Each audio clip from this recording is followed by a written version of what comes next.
Bom, gente, uma boa noite a todos vocês.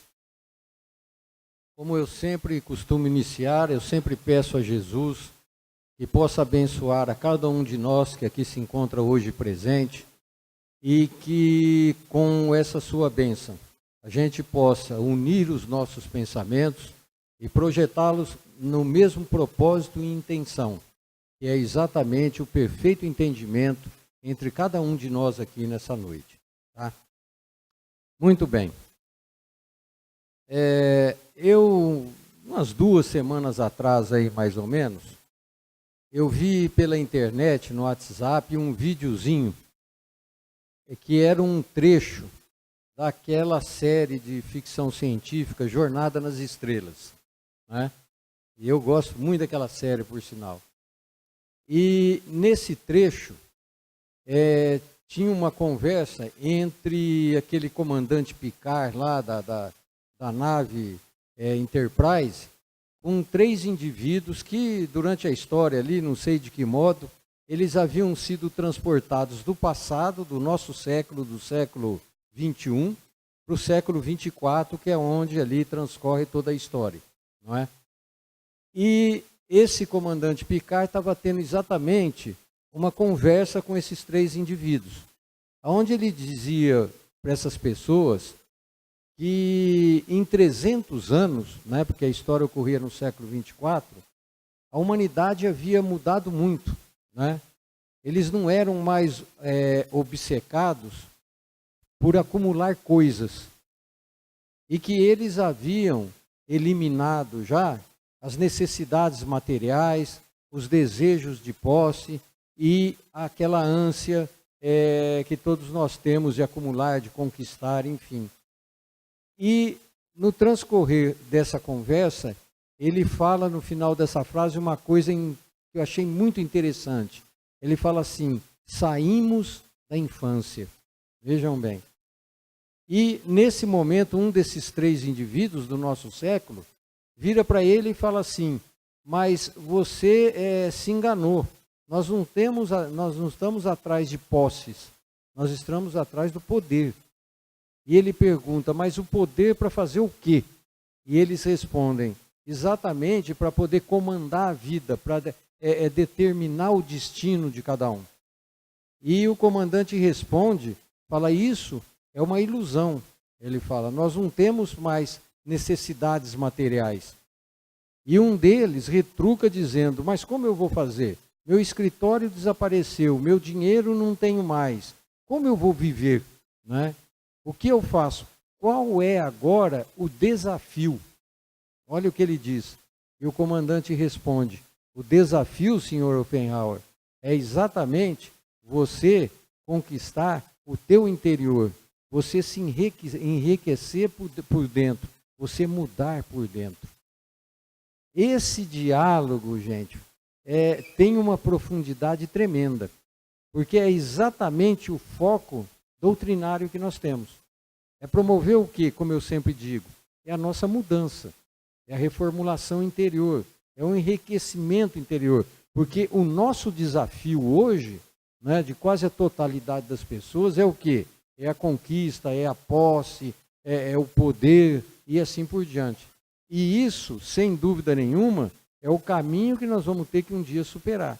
Eu não sei se em 300 anos nós vamos chegar num ponto desse aí de transcender toda essa necessidade que se gira em torno do nosso ego, do nosso egoísmo, e o Kardec faz a citação, que é exatamente a imperfeição mais difícil da gente poder superar e que nos trava na conquista de qualidades melhores.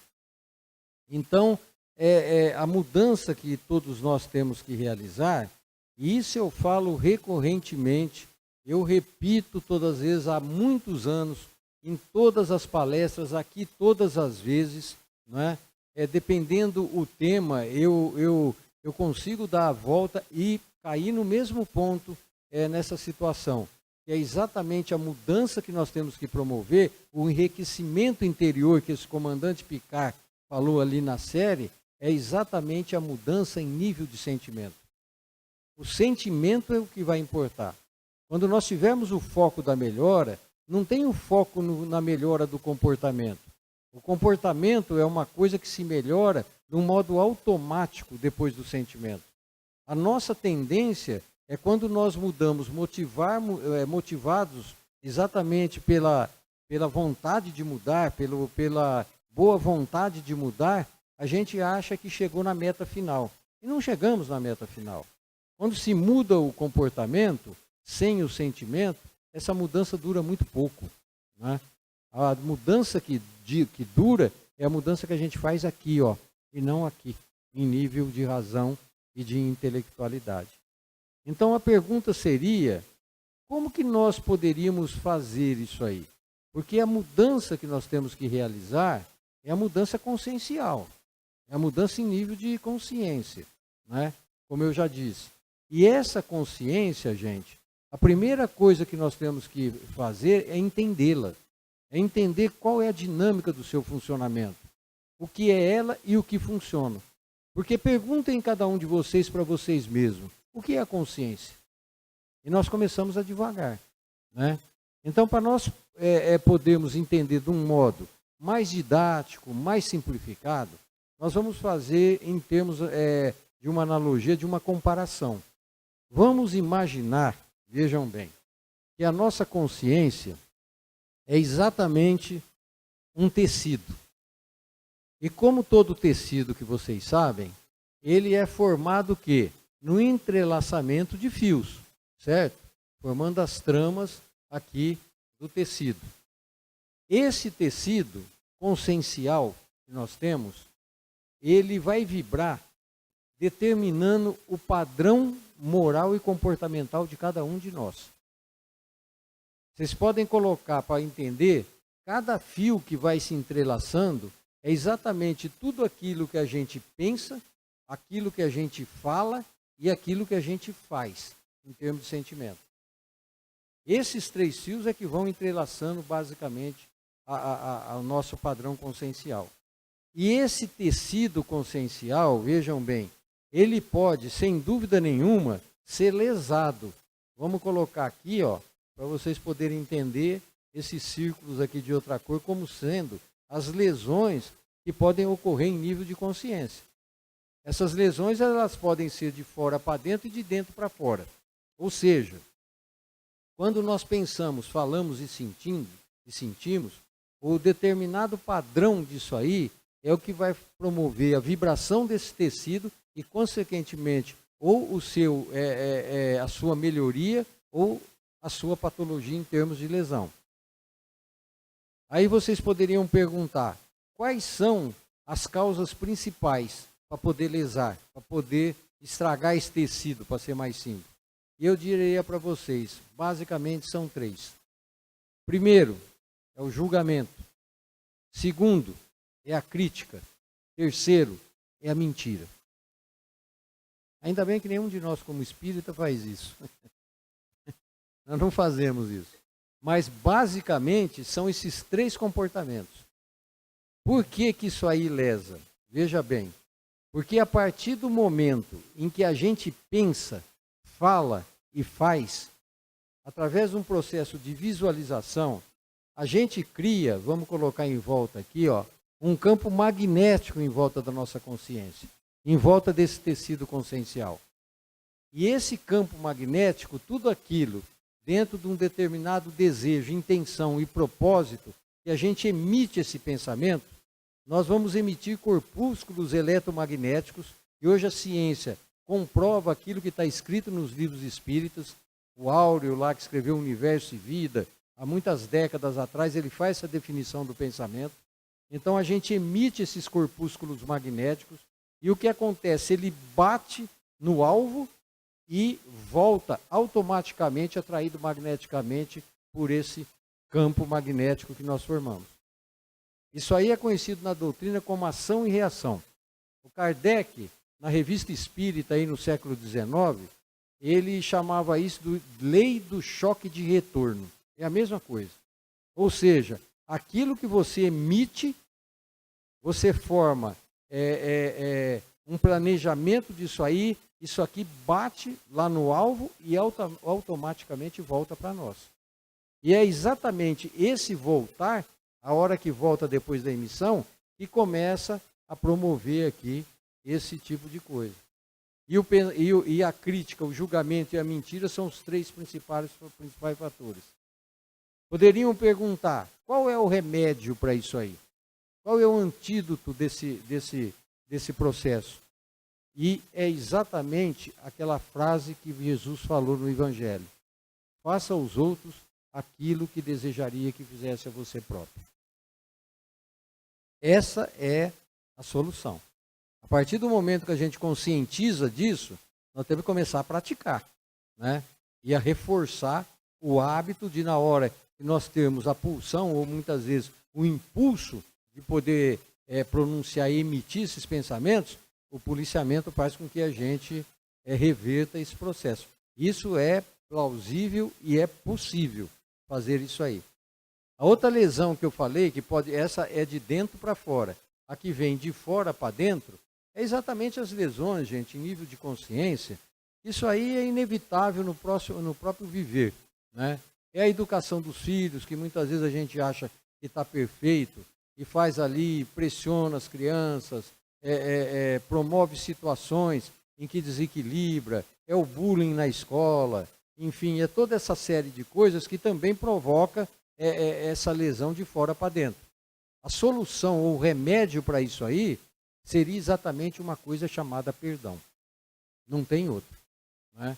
Aquilo que nos fizeram, que muitas vezes independe, o modo mais fácil de você resolver as tuas dores é perdoar. E quando eu falo perdoar, não é santificar, né? Vocês não precisam ter aquele sentimento angélico de perdão, mas perdoar dentro de um contexto de que deixa a pessoa seguir o caminho dela e seja feliz, e e não é esse entrave que teve na tua vida que você vai fazer disso uma mágoa que se transporte anos e anos, entendeu? Só te prejudicando e lesionando. Então, isso aqui, nós temos que estar muito conscientes desse processo. Quando nós nos conscientizamos, o que acontece?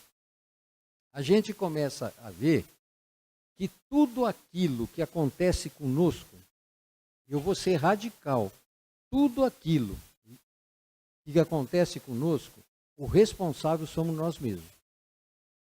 Porque se somos nós que emitimos, bate lá, reverbera e volta, a reação disso aqui começou na ação que nós mesmos emitimos. Então, nós somos os responsáveis por tudo aquilo que nos acontece. O grande problema nosso é que todo mundo tem a mania de jogar isso na mão de Deus.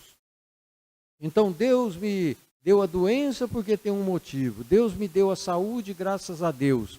Deus não deu não sei o quê. Não é assim que funciona. Deus não te dá nada em nível antropomórfico como a gente pensa.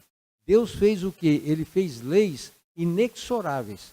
No contexto dessas leis, somos nós que, respeitando-as ou infringindo-as, nós vamos promover o nosso bem ou o nosso mal. Então, nós somos os responsáveis pela nossa realidade. A realidade que nós temos, boa ou ruim, não culpem ninguém, mas somente nós que erramos. Nós temos que identificar o ponto, ali promover a reparação, o arrependimento, a reparação e o entendimento dentro desse contexto. Porque, do contrário, a vida fica praticamente insuportável. Então, se somos nós os responsáveis por tudo aquilo que acontece, e nós materializamos, de algum modo, a nossa realidade, seja ela boa ou ruim, nós poderíamos chegar numa determinada conclusão, que seria, se existe uma inteligência suprema que criou um universo dentro dessa complexidade e precisão matemática, criou a vida dentro também dessa precisão e desse contexto perfeito, como que Deus iria criar três coisas que a gente basicamente acredita, que é a sorte, a coincidência e o azar? Isso não existe. Não existe sorte, nem coincidência, nem azar. Isso aí é uma ignorância da nossa parte. Por que que não existe isso aí? Porque seria irracional. Como eu disse, dentro dessa complexidade, como que teria uma arbitrariedade divina dele colocar sorte para um e azar para o outro? Ele colocar uma coincidência boa para uma coincidência ruim para o outro. Então Deus seria arbitrário, ele amaria mais um do que o outro. E isso seria praticamente impossível e irracional. Então, se nós começarmos a raciocinar dentro de um contexto de lógica, nós vamos ver que isso aí não existe. E a pergunta seguinte que nós teríamos que ter seria qual? Seria, como que acontece esse negócio então? Agora nós vamos começar a aprofundar. Como que aconteceria a sorte, o azar e a coincidência? Teve um indivíduo, ao longo da história, aí, foi um psicanalista, e ele era muito curioso, e ele começou a prestar atenção nessas coincidências que aconteciam na vida. E talvez o raciocínio dele tinha sido mais ou menos dentro dessa projeção que eu fiz para vocês. Né? Como que isso aqui seria uma coincidência dentro de uma precisão que foi criada e de uma inteligência divina? E ele começou a pesquisar esse negócio de coincidência. E o que deu uma luz na cabeça dele foi um dia, eu até citei isso aqui uma vez numa palestra, foi um dia em que ele estava fazendo uma terapia na sua paciente. O nome dele é Carl Gustav Jung. Ele foi um dos colaboradores e companheiros do Freud ali quando ele exercia. Ele, numa das suas terapias com uma das suas pacientes, um dia ele estava com uma paciente em que chegou num ponto em que a terapia não fluía mais, ela não avançava mais. Os psicólogos falam isso aí, né? E a terapia, tem terapia que vai, a pessoa vai progredindo, chega num ponto, ela trava e ela não vai mais para frente de jeito nenhum, não desempaca dali. Né? E ele estava exatamente com uma paciente nessa situação. E nesse momento, a paciente contava para ele um sonho que a tinha impressionado muito, o sonho. E ela contava que nesse sonho tinha exatamente um escaravelho que ela sonhou. É um besouro, né? Um tipo de besouro. E ele começou a ouvir uma batida na sua janela, ali no consultório. Toque, toque, toque, toque. E aquilo começou a incomodá-lo. Enquanto ela falava ali sobre os seus sonhos, esse negócio todo, ele foi e abriu a janela. E a hora que ele abriu, entrou para dentro exatamente um besouro que tinha essas características que ela estava contando no sonho. Quer dizer, foi uma coincidência. Aí ele pegou aquele besouro, chegou para ela, mostrou e falou assim, é esse aqui o besouro que você está sonhando, o escaravelho? E naquele momento ela teve aquele choque que eles falam, aquele tranco psicológico, e depois daquilo a sua terapia fluiu com maior facilidade. E ele notou que isso não poderia ser uma coincidência ao acaso.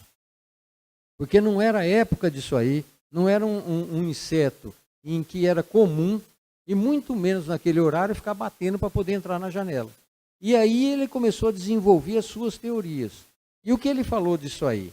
Ele falou que coincidência, gente, quando acontece, ela tem um significado.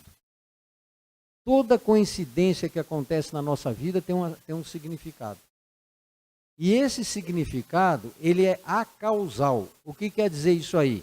Não existe uma causa lógica. Por exemplo, no caso do besouro, não tinha uma lógica ele ficar batendo fora de época, fora de horário, num turno que não era o dele, numa coincidência que a pessoa estava descrevendo exatamente aquilo ali. Então ele falou que toda coincidência é significativa. Nós tem um significado. É acausal. Quer dizer, não tem uma causa óbvia. E, quando acontece, normalmente é para promover mudanças na nossa vida. Prestem atenção nisso que eu estou falando para vocês, que é importante. Então, as coincidências que a gente deixa passar, muitas vezes, não são coincidências aos acasos. Não é uma sorte ao acaso, um azar ao acaso. Né? É alguma coisa que a vida está querendo mostrar para você e conversar com você. E na maioria das vezes, é para promover o quê? Mudanças no indivíduo. Quando ele descobriu isso aí, ele cunhou um nome. Ele criou um nome para esse fenômeno. Todo mundo conhece isso aqui, o nome, mas pouca gente entende com profundidade isso. Isso aqui chama-se sincronicidade. Esse aqui foi o nome que o Jung deu para esse evento. Reparem que ele não colocou sincronismo. Sincronismo é diferente. que quer dizer sincronismo? Sincronismo é quando acontece uma coisa ao mesmo tempo. Por exemplo, vocês peguem lá o celular que tem Bluetooth, né? Aí a gente pega o celular e você sincroniza ele com o rádio do teu carro. E o que acontece? A hora que o telefone toca, você ouve no rádio quem está falando. Quer dizer, ao mesmo tempo. Isso é sincronismo, né? Sincronicidade não acontece ao mesmo tempo. É acausal, significativa e atemporal. Por que isso aí? Porque quando as coincidências na nossa vida acontecem, a gente está vivenciando aqui, por exemplo, reencarnados num mundo tridimensional, numa determinada dimensão, aonde o que comanda essa dimensão e o que impera em termos de ondas é exatamente as ondas hertzianas. Existe uma teoria que não é do Jung, mas é de um gênio, de um cientista chamado Nikola Tesla, né? Esse cara foi um gênio, porque ele, sabe, mas foi muito mal reconhecido na sua época. O Tesla, ele tem uma teoria que paralela a essa nossa dimensão, existe uma dimensão onde o que impera não são as ondas hertzianas, né? São os que se chama de ondas radiantes. Essas ondas radiantes, ela funciona num tempo e espaço diferente da nossa dimensão. Por isso que é viável a coincidência. Por quê? Porque quando acontece um evento na nossa vida que a gente chama acaso, né? O tempo e espaço aqui que você movimenta e realiza é exatamente um, aqui é outro. Então por isso que o indivíduo vai, ele perde a passagem do avião, ele chega no aeroporto, não consegue entrar no voo, ao mesmo tempo o avião acontece alguma coisa de manutenção, o negócio vai encaixando e faz o quê? De repente os dois tempos e espaço cruzam e ele escapa do avião que caiu. Você fala, que sorte. Não tem sorte.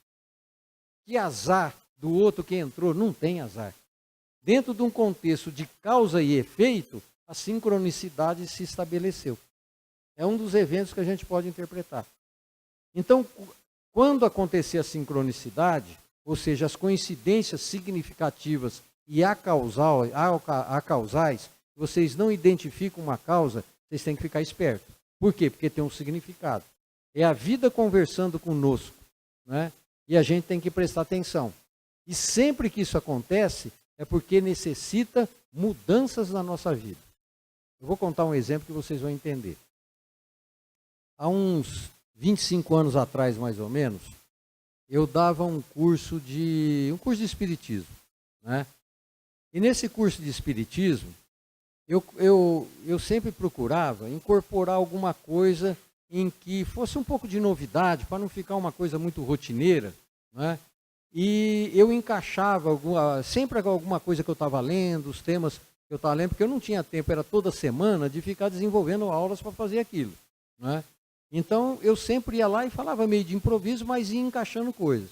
E um dia, há 25 anos atrás, eu li essa palavra sincronicidade que me acendeu uma luz na cabeça. E eu fiquei curioso com esse negócio. E comecei a procurar o significado. E naquela época, a internet estava começando, né? Eu não lembro nem do Google, eu lembro que tinha o Yahoo. Eu lembro que eu entrei lá no Yahoo, era aquela internet de escada, os mais jovens aí nem vão saber o que é isso aí. Mas era aquela de escada. E eu me lembro que tinham 3 artigos sobre sincronicidade. 3, hein? Hoje vocês entram, tem milhares, tem vídeos, tem tudo que vocês possam imaginar. Eu fui atrás de livros e eu achei exatamente 3 livros também sobre isso aí, onde só um foi aproveitável. Era magnífico aquele, né? Associava com a física quântica, aquilo foi um livro maravilhoso. Então, quando eu comecei a ver isso aí, eu falei, escuta, isso vai ter um sentido extremamente profundo, muito mais profundo do que eu estava pensando. E eu comecei a falar sobre isso para aquele pessoal. Oscilava entre 30, 40 pessoas, foram 4 anos que eu dei esse curso. E esse assunto, em 2 meses mais ou menos, 3 meses, eu esgotei o assunto. Então eu falei, olha, na próxima vez, vai ser a última vez que nós vamos falar sobre sincronicidade. E naquele curso eu tinha sempre uma regra. Eu falava assim, quando alguém chegar chegar aqui, não precisa ficar me avisando que chegou, esse negócio todo. Chega, senta e participa. Quando alguém quiser deixar o curso, também não precisa ficar dando satisfação. Simplesmente saia, porque os motivos são N motivos, né? Tem problema de saúde, problema de família, ou às vezes também não gostava, então não era obrigado. Então eu deixava o livre-arbítrio do indivíduo ali decidir. E eu me lembro que um dia apareceu uma moça, ela sentou na terceira fileira e ficou todo aquele período, 2 ou 3 meses, que eu falei sobre esse assunto. E um dia, no dia que foi o último dia da aula, no assunto, ela levantou a mão, terminou tudo, ela falou: Celso, eu queria te dizer um negócio. Eu falei: pode falar. Ela falou: olha, eu queria dizer que eu não venho mais. Eu falei: não, tudo bem. Ela falou: porque eu resolvi o meu problema. Eu falei: nossa, maravilhoso, você resolveu o seu problema em 3 semanas, aí a gente tem problema a vida inteira e não resolve, né? Aí eu falei: não, tudo bem. Ela falou: só que antes eu gostaria de contar, fazer um depoimento. Aí eu falei: não, você fique totalmente à vontade. E ela me contou, e perante mais quase 40 pessoas, a seguinte história. Ela falou assim: olha, esses dias atrás eu entendi o que era sincronicidade. Ela falou. Porque eu tenho uma amiga que um dia apareceu na minha casa, uns dias atrás aí, e me levou um RG, uma carteira de identidade, que ela havia achado na rua. E quando ela olhou a fotografia dessa carteira de identidade, ela viu que essa pessoa era minha amiga. Nós éramos muito amigas. Mas ela não tinha amizade com a pessoa. Mas ela sabia que eu a conhecia. Então, ela trouxe para mim, para eu poder, né, entregar para a pessoa. Aí eu falei: não, pode deixar aqui. Aí disse que ela pegou, colocou na gaveta, fechou a gaveta. E falou: pode deixar que depois eu levo para ela. E ela contou aí que essa vida corrida, passaram-se ali 3 dias, e eu esqueci daquela carteira de identidade. A hora que eu lembrei, eu falei: gente, o que eu estou fazendo? Ela vai lá no correio procurar, depois às vezes nem vai no correio, não acha, vai tirar a segunda via. Aí ela falou: peguei a carteira de identidade, entrei no carro e fui para a casa dela. E eles eram muito amigos, né? E ela falou: e quando eu cheguei na casa dessa minha amiga, eu vi curiosamente que o carro do meu marido estava parado na frente da casa dela. Mas eu desci, apertei a campainha e quem veio atender a porta foi meu marido sem camisa. Olha a coincidência, o azar do homem, né? Entendeu? Então, ela falou: aí eu entendi. Eu entendi que era um relacionamento, que eu tinha que tomar providências e atitudes há muito tempo, mas eu não tinha coragem. Mas eu sabia que tinha que ter mudanças. Eu sabia que eu tinha que ter uma atitude. Mas eu era covarde demais para poder tomar essa atitude. Quando isso aconteceu, eu vi que não foi um acaso, não foi uma coincidência, mas teve um significado. E esse significado para mim eram as mudanças que eu tinha que promover e não tinha conseguido até aquele momento.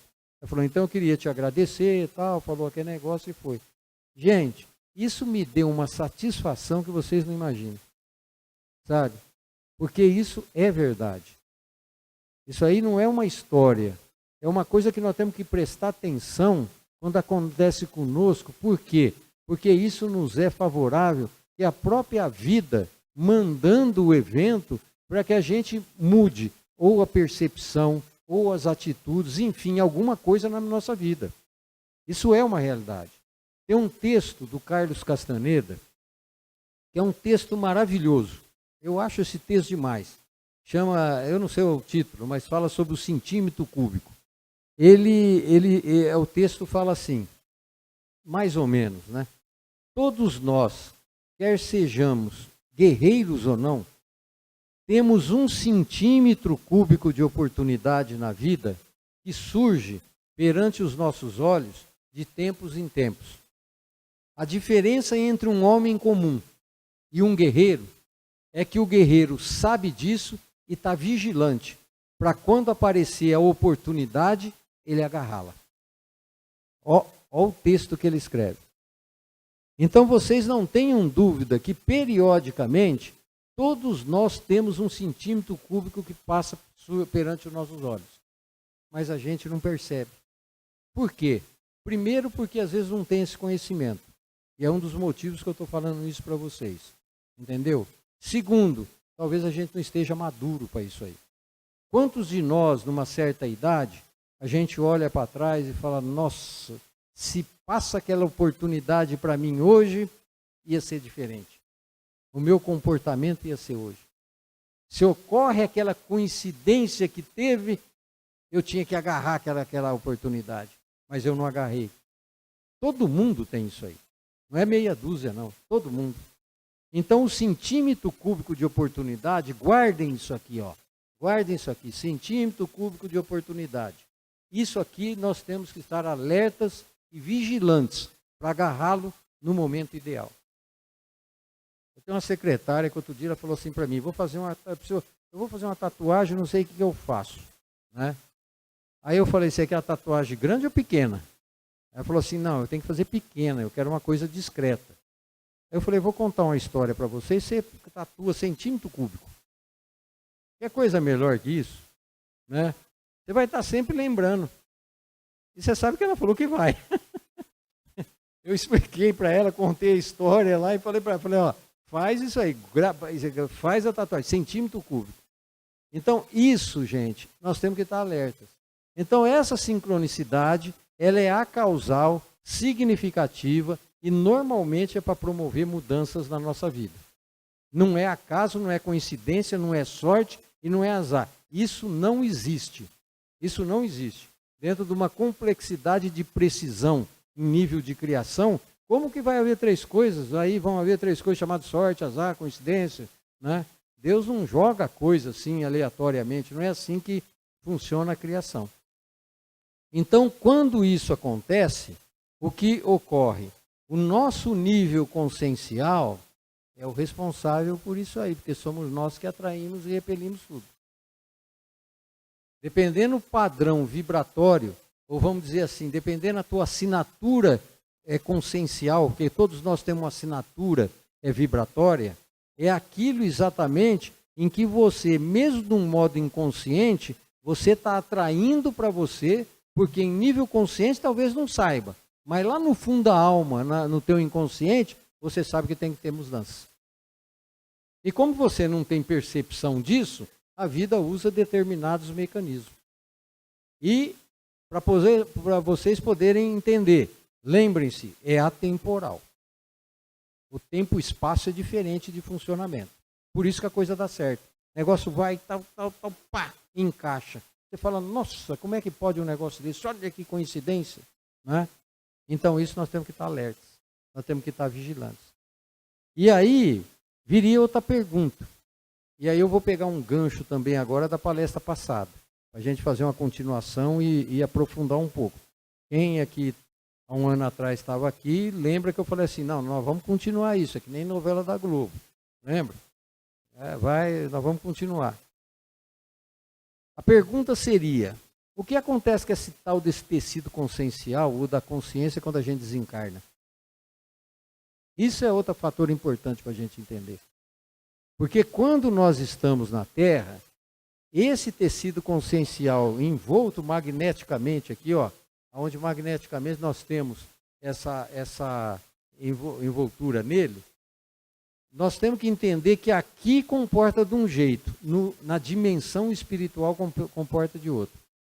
Quando nós estamos aqui na Terra, o que acontece? Essa consciência nossa tem um padrão vibratório. Vamos traduzir isso em termos espaciais de aumento e diminuição, certo?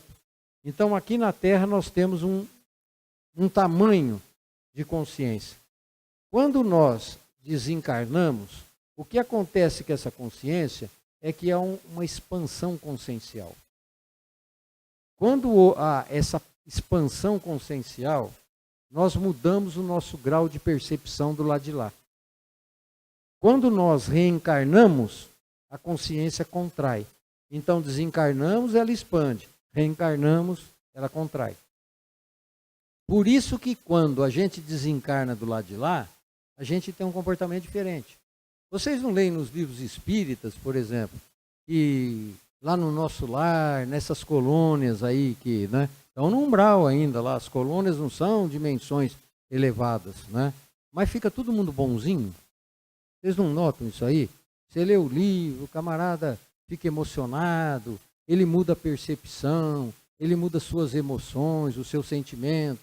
Você lê, por exemplo, que o mentor, às vezes, o instrutor faz uma prece bonita, né? E o que acontece? Todo mundo chora. Vocês notaram isso aí? Faz uma prece aqui, tenta fazer o pessoal chorar. Você pode morrer de joelho aqui, ninguém chora. Sabe? Você rala o joelho, faz aquelas preces, mas fica todo mundo... Aí fala assim, nossa, que prece bonita, né? E vai. Mas do lado de lá é diferente. Por que que é diferente? Porque quando nós desencarnamos e ocorre a expansão consciencial, muda o padrão de percepção e a gente toma posse de propriedades dimensionais que aqui na Terra não tem. Aqui na Terra, nesse mundo tridimensional, é diferente. Então, a partir disso aí, nós começamos a entender. Então, a partir do momento em que você desencarna, ela expande, você reencarna, ela contrai. Como que nós entendemos? Porque existe um componente no nosso psiquismo, em nível consciencial, que atua de um modo predominante nisso aqui. A vez passada eu falei isso aqui mais ou menos igual. Qual seria esse mecanismo? Esse mecanismo chama-se ego. Esse aqui é o problema. É o ego. O que que o ego faz? O ego, ele funciona dentro do contexto de dois elementos. É exatamente a atração e a rejeição. O ego atrai para nós tudo aquilo que é bom, que são os nossos desejos, né, que nos dá prazer, e ele rejeita tudo aquilo que ele interpreta como não sendo bom ou agradável para cada um de nós. Dentro dessa atração-rejeição, ele atua de três modos. Primeiro, ele tenta satisfazer os nossos desejos, que normalmente são materiais e extremamente animalizados. Segundo, ele defende o nosso interesse pessoal. E terceiro, ele exacerba as tendências que nós temos de reencarnações passadas. Então não precisa dizer por que que quando o indivíduo desencarna, ele está melhor. Porque o que acontece com o ego? Quando você desencarna, o ego diminui. Ele contrai e a consciência expande. Quando você reencarna, a consciência contrai e o ego expande. É o contrário. E quando ele expande, é desejo, interesse pessoal, egoísmo, tendências de reencarnações passadas, atração do que você julga bom e rejeição do que não te dá prazer. É assim que funciona. Por isso que lá o pessoal fica bonzinho. Por quê? Porque predomina outras percepções, outros sentimentos, outros relacionamentos e assim por diante. E guardem isso. O nível consciencial que nós saímos daqui, o nível expansão do tecido, é o nível que a gente volta. Por isso que existe um mal-entendido nesse negócio, falar, então a gente desencarna, não progride, não aprende, aprende muito. Mas a hora que você reencarna, faz o quê? Passa-se o véu do esquecimento e toda aquela experienciação que nós tivemos do lado de lá, ela vai ficar o quê? Ela vai mergulhar em níveis fundos do inconsciente. Então você não vai lembrar, mas você vai ter um impulso. Por isso que a gente faz as coisas e fala, estou fazendo, mas isso não está certo. A gente tem essa noção, não é? Mas o ego muitas vezes predomina no egoísmo, no interesse, né, na inveja e assim por diante. Então esse, gente, é o processo básico. Isso nós temos que entender. Se a gente quer, exatamente como disse lá o comandante Picard, lá no episódio da Jornada nas Estrelas, enriquecer o nosso íntimo, melhorar o nosso interior, nós temos que ter conhecimento. A base da melhora é a informação embasando um conhecimento. Porque não adianta ninguém chegar aqui na frente e falar para vocês, vocês precisam ser generosos, vocês precisam amar, ninguém pode ser egoísta, ninguém pode ser invejoso, ninguém pode ser dominador, ninguém pode ser cruel, não adianta nada. Se a gente não entender a base do princípio disso aí, a gente muda o comportamento.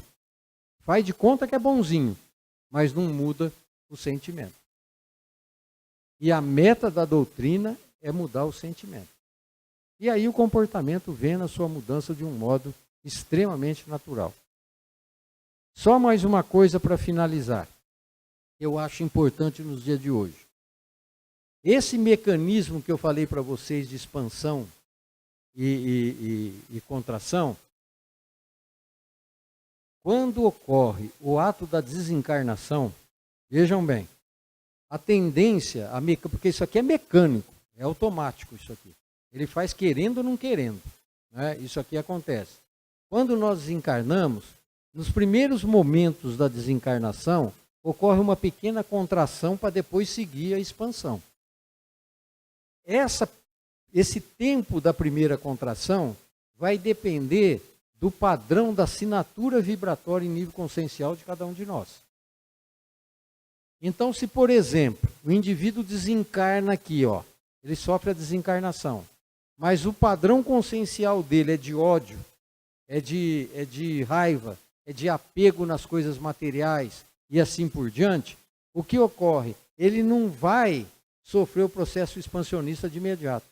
Ele vai mergulhando de acordo com o peso específico do seu perispírito, que é ditado pelo padrão vibratório da consciência de cada um. Ele vai mergulhando nas dimensões relativas ao peso específico do perispírito dele e se situar exatamente no lugar em que é correspondido a ele. Essas zonas aqui dimensionais é um umbral que a gente conhece. São os umbrais. E uma coisa que isso precisa ser ressaltado, principalmente nos dias de hoje, está com muita incidência, né? Que são informações, esse tipo de coisa. Um dos mais comuns casos de contração contínua é o do suicida. É o do suicida. O suicida, quando ele desencarna nesse padrão, ele vai contraindo, e dependendo do grau, quando é reincidente de reencarnações em reencarnações, normalmente ele vai contraindo, e o que acontece com o perispírito? Acompanha a contração consciencial. E a gente sabe o quê? Que o perispírito ele é plasmável, ele é modificado de acordo com o pensamento de cada um, não é? Então ele vai contraindo até perder a forma humana. Se vocês lerem aquele livro Libertação, do André Luiz, vocês vão ver a citação dos ovoides, né? O ovoide o que é? É exatamente aquele que foi contraindo e não tem mais jeito dele voltar na forma humana. O único jeito que tem é a espiritualidade pegar esse ovoide, colocar aqui numa mamãe, fazer com que ele seja inserido fluidicamente ali no ato da concepção e, de acordo com o desenvolvimento do feto, da criança na embriogênese, na divisão cromossômica, ele vai desenvolvendo junto, transformando junto, até tomar novamente a forma humana. Lógico que em nível consciencial e morfológico e físico, ele vai vir com lesões também, consequências do ato de ação e reação. É assim que funciona. Certo? Deu para todo mundo entender? Entendam esse negócio de consciência que é importante. E principalmente guardem isso aqui. Não precisa tatuar, não. Mas guardem. Entendeu? Guardem isso aqui. Isso aqui é importante. Tá? Então, gente, olha, essa era a continuação que eu prometi, viu, Abiline? Lembra que eu falei? Não, eu faço a continuação disso aí. Então, o que eu desejo para vocês nessa noite é exatamente uma compreensão sincera desse tipo de coisa. Não deixem isso passar. Eu sempre procuro falar isso aí. Pesquisem, leem, procurem lá Carlos Castaneda. Vocês vão ver o texto na íntegra, que é muito bonito. Consultem os livros do André Luiz ali, de libertação. Vocês vão ver como ocorre o processo, né? Literaturas muitas vezes paralelas, porque a doutrina dentro do seu contexto filosófico, científico e religioso, ele encaixa atualmente uma série de coisas. Isso aí é o quê? Isso aí é enriquecimento da doutrina, enriquecimento do nosso conhecimento. Quando Kardec enraizou, né, essa codificação doutrinária, esses conhecimentos para a humanidade, ele criou raízes que serão praticamente eternas. Mas essas raízes, vocês podem construir um caule, construir uma copa de uma árvore frondosa, e ir adicionando conhecimentos para poder fazer com que seja embasado em procedimentos cada vez mais rápidos de ascensão e de modificações interiores de cada um. Então, a cada um de vocês nessa noite eu desejo muita paz, muita harmonia, muita serenidade e de coração, viu, gente? Que essas informações possam frutificar dentro de vocês, num entendimento maior e os levem, sem dúvida nenhuma, a passos mais largos no alívio das dores da alma que vai em cada um de nós. Uma muita boa noite, muito obrigado por me ouvirem e que Deus os acompanhe. Até uma próxima oportunidade. Muito obrigado.